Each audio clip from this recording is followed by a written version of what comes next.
What's going on, YouTube? So I'm about to send in my third shipment to Amazon FBA warehouse.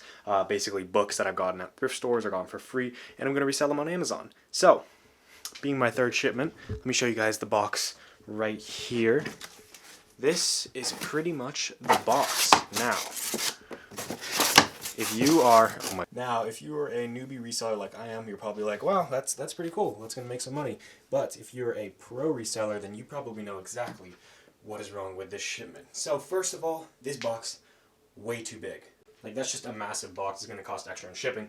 And also, you can tell it's too big because look at all that empty space we have right here. Like, that's not ideal. We don't want to send this into Amazon. And also, you probably can't tell this by looking at it on the video, but this box is over 50 pounds. It's 64 to be exact. And why does it matter if it's over 50 pounds? Well, that's because if you're going to send multiple items into Amazon, like books, for example, they can't be over 50 pounds or else you get some extra fees and Amazon might screw with your account. I learned all of this through a Facebook group. Basically, I made a post asking what's the maximum weight I could put in. They said if I go over 50 pounds, then Amazon might tamper with my shipping account and it might be hard for me in the future. So it's best to stay under 50 pounds. They actually recommended like anywhere from 40 to 45 pounds because the scales might be different between your scale and Amazon scale. But Reezy Resells, who's a master at reselling books on Amazon, he recommends and he actually tells his team to not go over 48 pounds. So if we can't use this random box that I got, then what box should we use? There's actually a variety of boxes that'll get the job done. The boxes that I'm going to use are Home Depot small size moving boxes, but you can also use U-Haul small size boxes. You can use Lowe's small size boxes, Walmart small size boxes, and there's just any like small size box. I'm specifically going for 16 by 12 by 12 because that's just enough to fit in around 50 pounds of books. Alright, so we picked up about 20 boxes here. We got them right there. It costed like $21, so around $1 a box after tax and everything. I'm just glad that we have a stable source of boxes. Got them from Home Depot. We were going to get them from U-Haul first, but they were out of stock. So Home Depot, other people were saying you can get them at Lowe's, Walmart, just the small ones. This is a small, I think it's like 16 by 12 by 12, something like that. 16 by 12 by 12, yep, that's what it is. It's a small, it's not heavy duty or anything, but we got 20 of those, so we're gonna have 20 weeks worth of shipments. Now, like I said earlier in the video, these books are above 50 pounds in total. It's around 64 to be exact, so we can't have them all in one box. So what I'm gonna do is I'm gonna get around like 45 pounds of books into one of these Home Depot boxes, and then with the remaining, if I can do math right, and with the 20-something pounds that we'll have left over, what we're going to do is actually something that is kind of specific to my situation. Basically, I'm shipping off some textbooks here. You can see them in the corner, these green ones. But I have like a lot of them, like probably like around 200. But I'm only sending 5 off in this box. What I'm thinking I can do is probably get some more of those textbooks that are just sitting in my living room, grab those and then bundle them up in the next box just so I have enough to get it around 45 pounds, so I'm being the most effective one shipping. And then I'm also going to go sourcing for some more books tomorrow, and just to hopefully get some more weight in my shipment and have some more inventory loaded up. But again, the analogy that a lot of Amazon resellers say, you just got to feed the beast. We got to keep sending in shipments to Amazon. So that's what I'm trying to do. We're probably going to get 2 shipments sent out this week. We're not using any software. The only thing we purchased was an Amazon seller account and like Scout IQ or Scoutly. We don't have any like auto relisting thing. Don't have any listing software.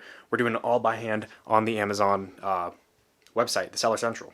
So let me go ahead and show you guys how everything goes down on the computer. All right, now we're sitting here on the inventory part of Amazon Seller Central, and I pretty much already added all of the books that were in that big box into my inventory here.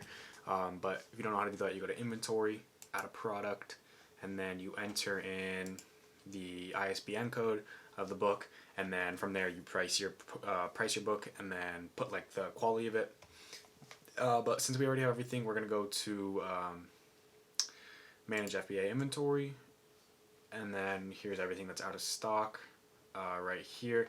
But some of the stuff that's out of stock is stuff that's sold, so I have to look at all the books here and basically figure out which ones I have in stock and aren't actually sold. What I'm going to do in the future probably is delete all of the ones that are sold that are inactive, but I'm waiting until they're completely processed because I don't want to screw anything up since I am kind of new and I'm not really sure how that affects it if I delete it here on the inventory. Okay, and what I'm gonna do right now is, because since I'm waiting to get more books for a second shipment, I basically have one box here that I taped the bottom, ready to put books in. I'm gonna see how many books and which books specifically I can fit from my larger box into the smaller Home Depot box, and then we're gonna basically pick them out here from our Seller Central inventory, and then we'll select all those, print out the barcodes, and then put the barcodes on the books, put those books back into the box, get the shipping label on the box, and then send it to UPS, and then they'll send it to the Amazon warehouse, and then they'll be available for sale. Alright, so here's what we got in the Home Depot box. We took a good chunk out of our initial box. So we're gonna go ahead and weigh this, see just how much it weighs. This is our Fusion scale. What's the brand of that? Let's see, focus. Fusion, it was like 20 to 30 bucks, I believe. We got it on Amazon, and it's pretty good. Put it on, and then right here we hit this hold button, and then basically whenever there's a weight on here for 5 seconds, it holds it, so we can take the box off and read it. So we'll go ahead and measure right now.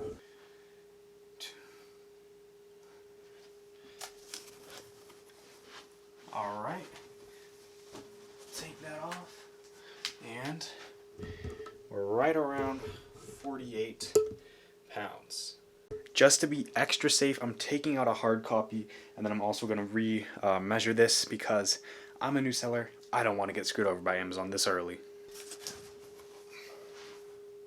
46 pounds. So we're going to go ahead and take a picture of that weight for later, just so we can remember it, and now we'll go to the computer. Also, side note, look what we're doing while we do all this. Got Minecraft running in the background at our AFK farm. Hold on, let's drop down. We're gonna get some easy XP, baby. Let's go. Yeah, look at that XP. We lit, we lit. Alright, so now we're gonna take all the books out of this box, just because we're gonna have to slap barcodes on them anyway.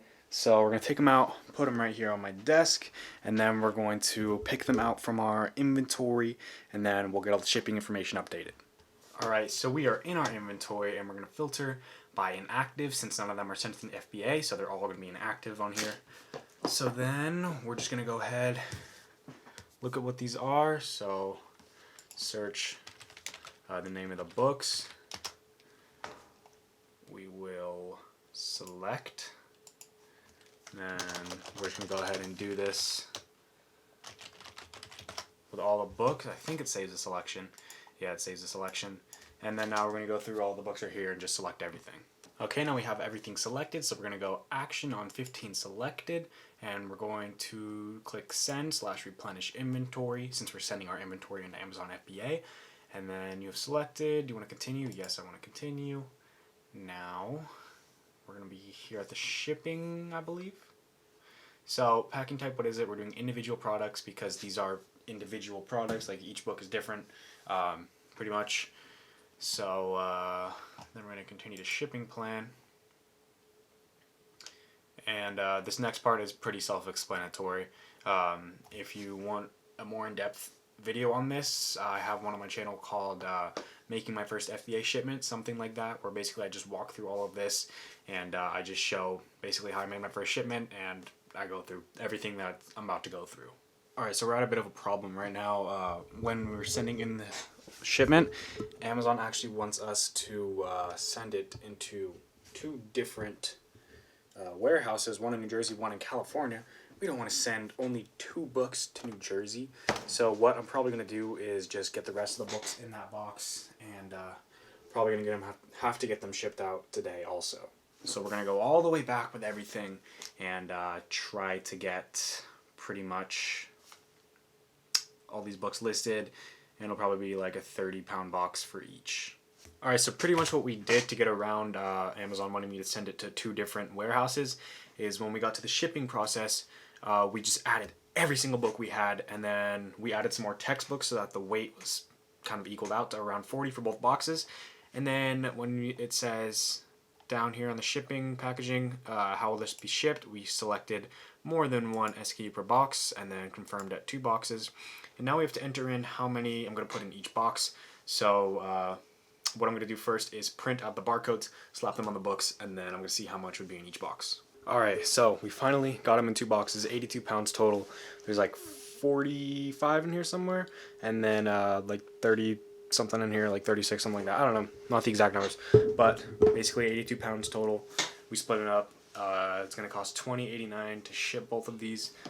So we're gonna go ahead and get these labels printed. All right, now all we gotta do is drop this off at UPS, but that's pretty much how I package all of my books. All right, so let me go over what I just did because I went pretty fast there. So I was trying to send in like 45 pounds of books to Amazon, but when I was trying to do that, it wanted me to send 2 separate shipments. It wanted me to send like a bunch of books to a warehouse in Southern California, and then it wanted me to send 2 books, literally just 2 books, to a warehouse in New Jersey. And I don't want to do that because obviously it's going to be more expensive to ship, and it's just really inconvenient.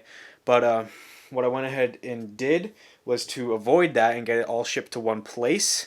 Pretty much I just added the rest of the books, so like a total of 82 pounds. And then I added some, before the 82 pounds, I added some other textbooks that I had sitting in my living room, and then it equaled up to 82 pounds, and then I just created 2 separate shipment boxes that was like 40 pounds each around there, so that it was maximum like cost efficiency in shipping, so that way I didn't have to send only 2 books to another warehouse, but it ended up working out for me, and now I'm sending both of these boxes to the same warehouse in Southern California, and I don't have to split my shipments. But that's the first time I ever faced split shipments. This is my like 3rd shipment ever. I didn't have to do it any of the 2 first times, so if you're a beginner and you have to do split shipments, I'm sorry for you. You just got to get more books and send them out together, all in bulk, because that cost will really eat you up if you're just sending 1 book to another warehouse. But yeah, we got these packaged. We got like, what's it called, little bubble stuff on top. I was watching Reezy's video on packaging, and he actually advised not to do this bubble stuff and instead cut the box down to like a perfect size. I'm not gonna do that just because I want to like maintain the integrity of the box, and I don't want to spend a bunch of tape taping it back up. So I'll take the extra like $1 or a few cents on the extra shipping size, but honestly it shouldn't be too much. Like I said, it's 20 bucks to ship both of these, so we're gonna put them in the car and get them sent out tomorrow. But pretty much that's how I make a shipment. And real quick, here is how I pack them, or like tape the box. Let me bring it up here. So pretty much we have got tape down the middle. I put 2 lines of tape. You don't have to though, I don't think. And then I put 1 across the side. This is just to make it extra sturdy, and also if it's like raining so water doesn't seep through. I did that on here too. I pretty much did it on the bottom also. And first time using this box, so should work out well, but I'll let you guys know if anything happens. If you found this interesting or helped you in any sort of way, please go ahead and subscribe right down here to let me have some of my older videos. Please go ahead and check them out. But anyway, this has been Austyn, and I'm out. Later.